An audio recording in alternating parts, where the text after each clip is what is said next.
کیلیان امباپه پس از جام جهان قطر 2022 با تمرین‌های پاریس سن ژرمن برگشت.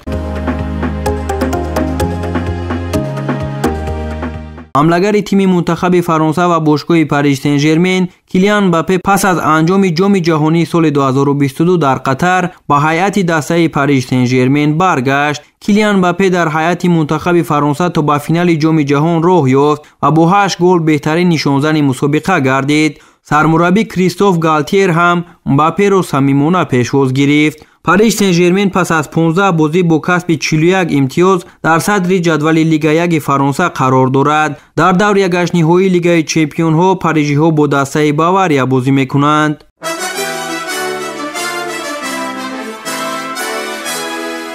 کیلیان امباپه دیگر باره برای در پاریس سن ژرمن باقی ماندن از دسته طلبات‌های نو خواسته است. حمله‌ور باشگاه پاریس سن ژرمن کیلیان امباپه 3 شرط نوین را نسبت رهبریت پاریژی ها گذاشت و تنها در صورت اجرایش این شرط ها امباپه در پاریس سن ژرمن میماند. در این باره نشریه اوکتیاریو خبر می‌دهد. از روی معلومات نشریه نام برده امباپه میتواند پاریس سن ژرمن را تابستان آینده و یا اینکه در سال 2024 همچون فوتبالباز آزاد ترک نماید.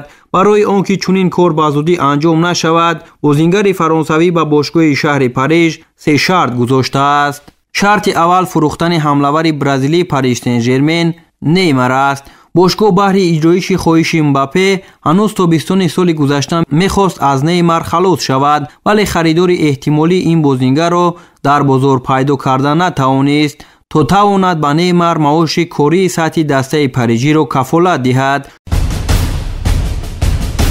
شرط دوم امباپه امضاکنی شرطنامه کاری با حمله‌ور توتنهم هری کین که شرطنامه‌اش تا سال 2024 با دسته لندنی بسته شده است. شرط سومش باشد دعوت سابق سرمربی ریال مادرید زینedین زیدان برای تمریندهی پاریس سن ژرمن میباشد. یادداشت میکنیم که موسم گذشته شرطنامه کاری امباپه با پاریس سن ژرمن انجام یافته بود و اوضاعها در مورد گزارش حمله‌گر فرانسوی و باشگاه شاهانه ریال مادرید نیز زیاد بودند، اما امباپه در آخر قرار کرد که شرطنامه کاریش را با دسته پاریژی تمدید نماید.